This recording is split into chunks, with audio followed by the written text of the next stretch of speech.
kinds of trouble today.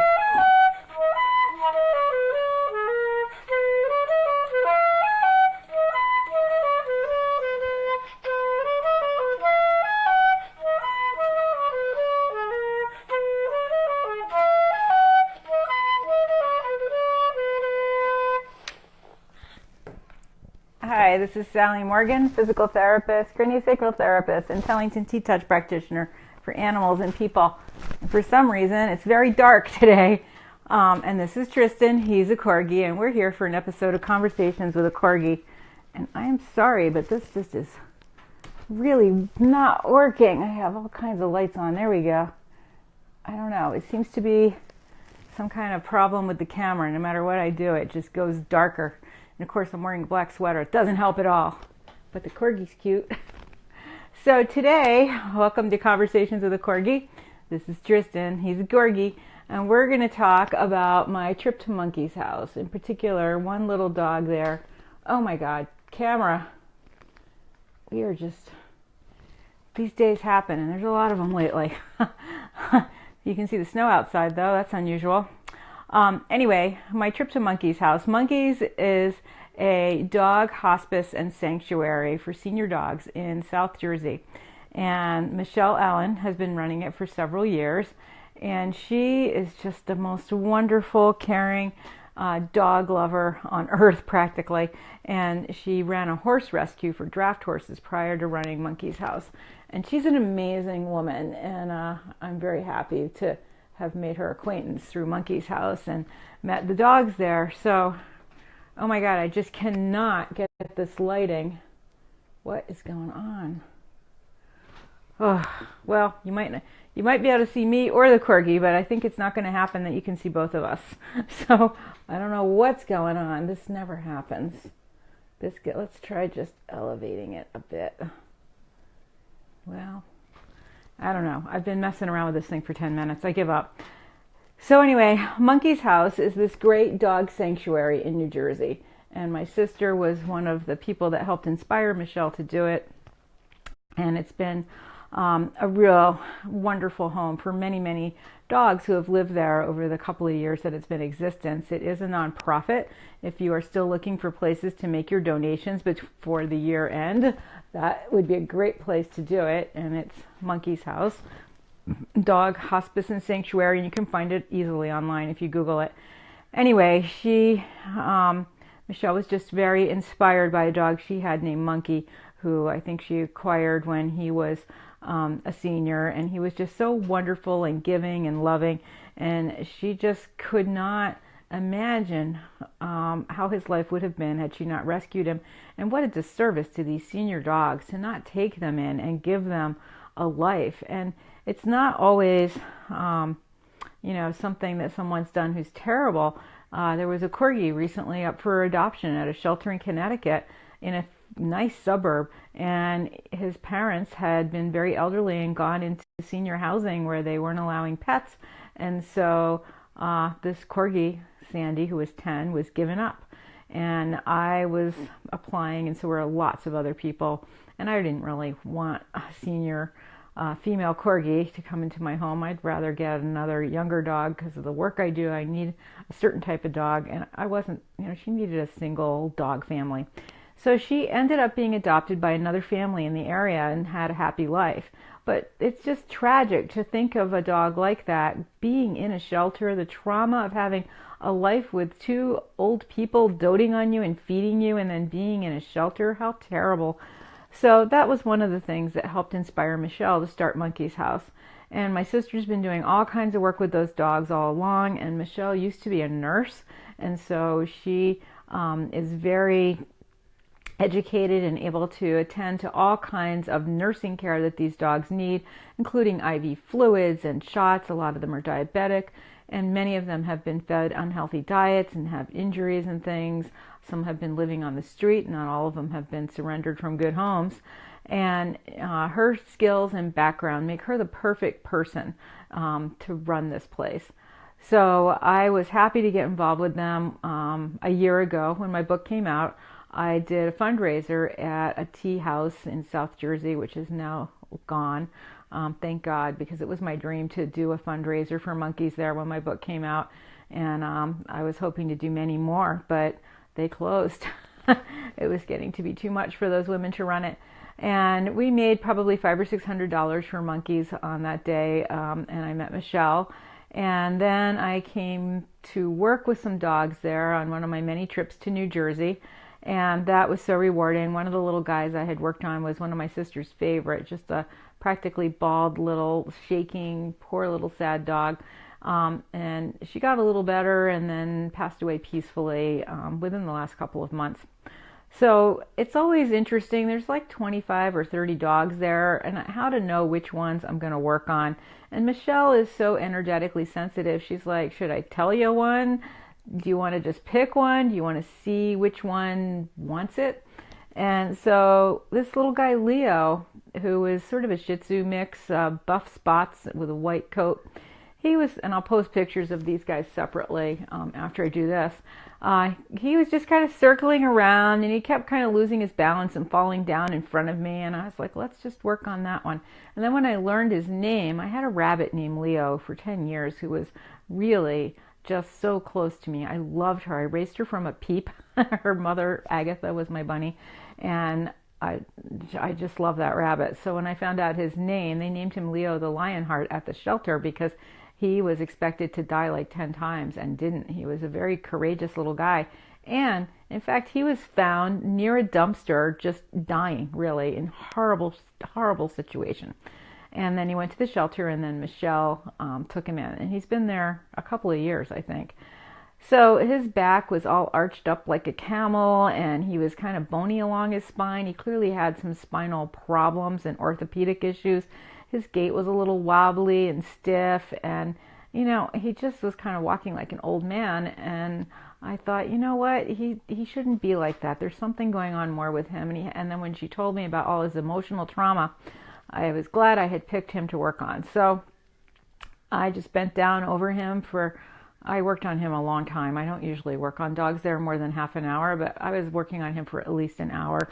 He just had so much trauma, and, you know, as far as she knows, he's had profound abuse, and he's a tiny thing. He's half the size of Tristan, so he's a little fellow. And gosh, the heat pouring out of him, and I mostly did craniosacral work and myofascial work and a little bit of T-touch near the end. I didn't even do any chiropractic work with him because his spine was so kind of fragile. And it just gradually flattened, and he lengthened, and his whole body relaxed. I think he's been in pain a lot of his life, and he's holding himself really rigidly. And so for him to be able to relax alone was like worth the trip. And then I just was working my way up his spine to his neck, kind of realigning his neck, unwinding that a little bit, which is a term we use in cranial work to talk about a situation where you hold tissue and suspend it, kind of like an old-fashioned telephone where you let the cord dangle and unravel. So I had my hands on his neck like that, and I just got sucked in. And then he was pulling back around his head, and I really was barely touching him. I just had my fingers around his neck like this, and he was backing up as if he had had his head caught in something or been strangled in some way. And that was a very emotional experience for him and for the other dogs in the room. As I mentioned in the video we did with my sister, there was a volunteer there calmly stroking a little Yorkie mix on her lap and another bigger dog. And that calmness in the corner of the room, and then Michelle was on the sofa across from us, also calmly working with another one of the little dogs. And so it just really helped Leo feel safe enough to release all of this emotional trauma that he had, as well as the physical trauma. And boy, that little guy, he walked about 4 feet when I was done, and he just did a big puddle because he had so much releasing. And often after cranial work, someone has to go to the bathroom almost instantly. I had a client here the other day who jumped off the table 2 or 3 times during the session to go use the restroom. And that's part of releasing, is to let go. And so he peed, I think, 2 or 3 more times before I left.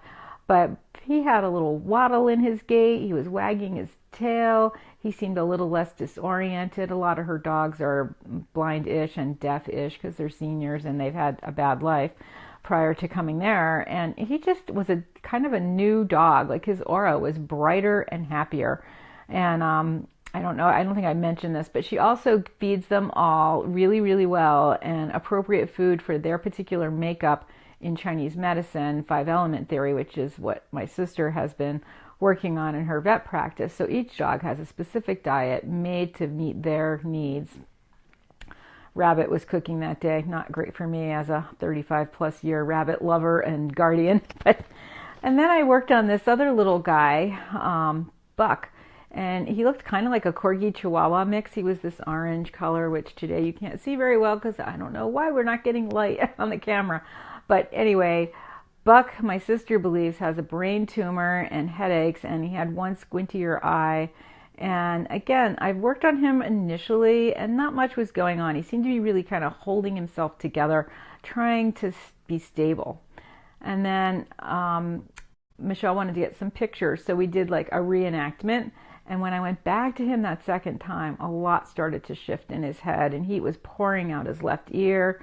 I was able to align his temporal bones, which are the bones under the ears, and they should be kind of rotating this way together, and they were not. One was going like this, and the other one was just shaking. It was stuck. So we got those moving, and then I pulled his ears a little bit to stretch out that temporal membrane, and he was just doing a lot better when I was done, and his eye looked a little wider and a little more open, and I'm sure he has a lot going on, and he's a sweet, sweet dog, and he really liked me. He kept putting his paw on my lap when I was working with him.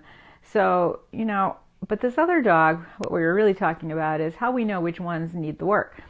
Michelle really wanted me to take a look at Fifi, who had a similar life to that Corgi, living with some older people, and then the guy declined and was not able to care for her well, and her condition declined as well. And, Tristan and Fifi didn't like each other from the minute I got there. I don't know why. They weren't doing anything but giving each other dirty looks, and there's 20 other dogs to keep each of them occupied. But I was working on Fifi, and again, I had the sense from her that she was just trying to hold it together. Like she kind of is an outgoing gal with all the other little dogs there, and I felt like she didn't want to let anything go because it could interfere with her ability to be stable in her body and to help stabilize the pack. And she was just, she just didn't really, it's not like she didn't want to be worked on or she bit me or walked away or anything dramatic like that. She just wasn't really comfortable with it. It was just like, okay, I'll lay here.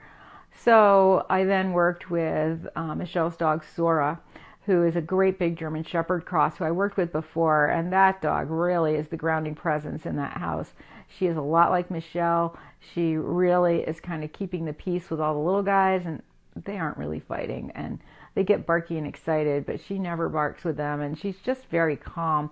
But part of that is that she takes on a lot of the energy from the other dogs. So her shoulders were very tight, just like a person who's trying really hard to do a good job, and you get up like this. And then she's old and somewhat arthritic. And she, after the last time I was there and worked with her, I worked with her a long time last time I was there, Michelle saw a change in the whole pack and also found that Sora, who's usually kind of keeping a stiff upper lip like a good nurse and not saying anything about her own condition, started to be more snuggly and more outgoing with Michelle and really kind of owning some of her own space. And the same sort of thing happened with this visit. After I worked with her, she was sleeping the whole time, but she just kind of snuggled over to another dog that was near her. It was really heartwarming. And, I really would love to be able to hold a T-touch or a cranial sacral class there because there's so many dogs that need the work. And Michelle is such a wonderful person. And to have a group of 5 or 6 people come in and work with those dogs would really be so beneficial because I only have 2 hands. I can only work on a few at a time. So it was a wonderful experience, and I am so happy to go there. Michelle was telling me that she's somewhat cautious about having people come, and this is interesting why she said that. She said that she's had some other people come, and it is a dog hospice and a sanctuary, and there are dogs there that are in quote-unquote hospice care, which means they have cancer or other life-threatening conditions in addition to their old age, and so they aren't great.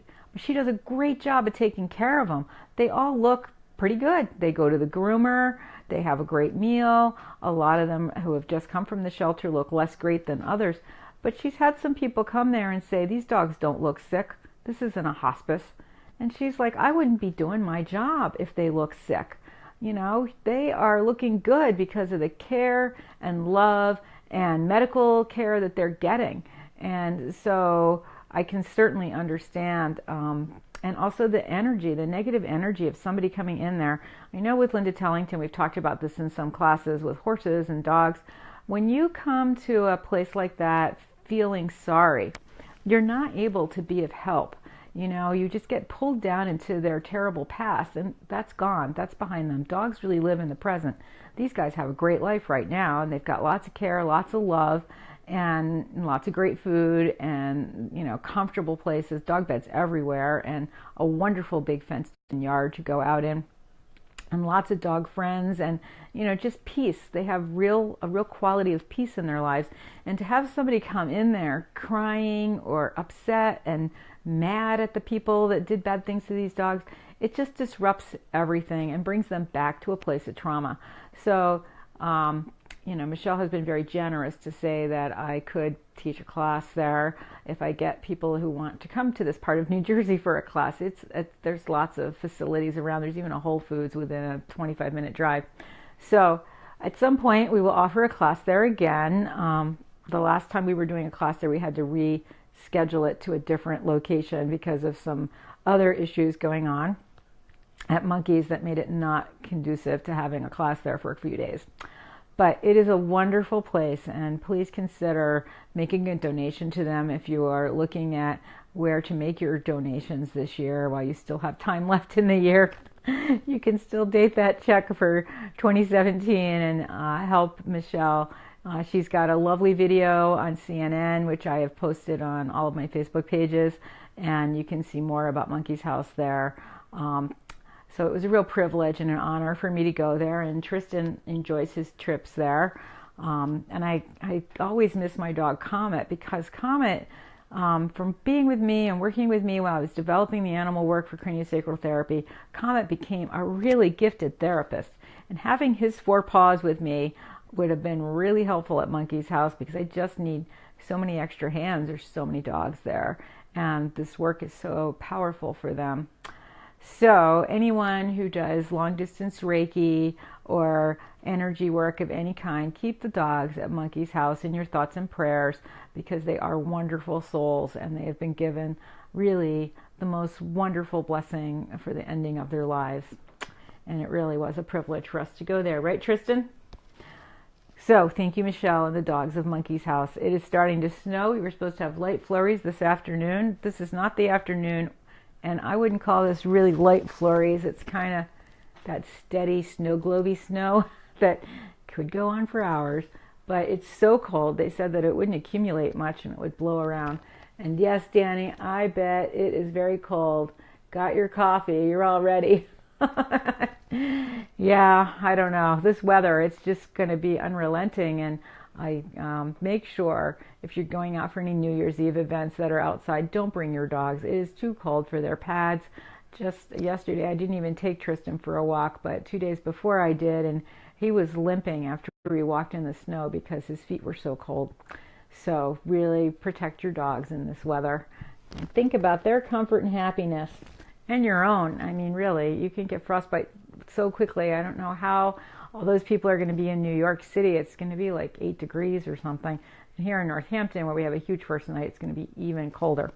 More about that tomorrow. So thanks for joining us today for this episode of Conversations with a Corgi.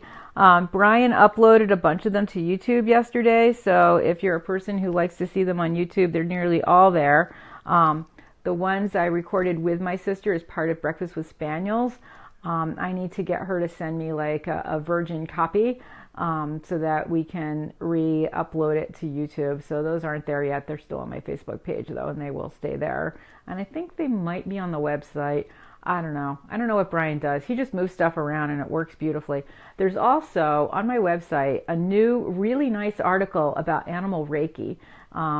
A person just got a few quotes from me and a couple other Reiki practitioners and wrote a really nice article about animal Reiki. So do check that out. I think it's the first thing under the written material on the media page. So we will see you tomorrow at 9:30. Everybody have a great day. Stay warm. Keep your pets warm. Keep the corgis warm. I'm also on Instagram now for the millions of people. I have a lot of followers already. I posted a picture of Tristan with some turkey drumsticks he got from a Secret Santa. Turns out drummies and sploot are very popular on Instagram. You were splooting. Just show your drummies. Thanks for joining us. Have a great day. We'll see you tomorrow.